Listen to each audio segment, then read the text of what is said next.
সম্মানিত দর্শক এবং শ্রোতাবৃন্দ, আমি ডক্টর একিউ মাহবুবুল্লাহ যশোরী আপনাদের সকলকে জানাই আসসালামু আলাইকুম ওয়া রাহমাতুল্লাহ।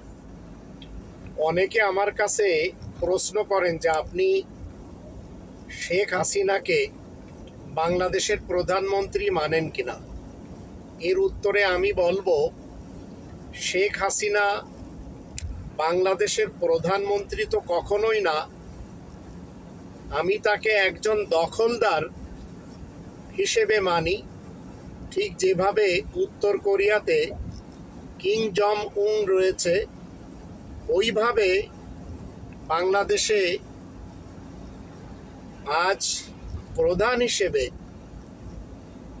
সব বাহিনীগুলিকে হাত করে, বিশেষ করে পুলিশ বাহিনী, এই ফ্যাসিস্ট সরকার, এই খুনি হাসিনা দখলদার হিসেবে বসে আছে। এটি হচ্ছে আমার পক্ষ থেকে মানা এবং না মানা নিয়ে আপনাদের যে প্রশ্ন, সেই প্রশ্নের উত্তর।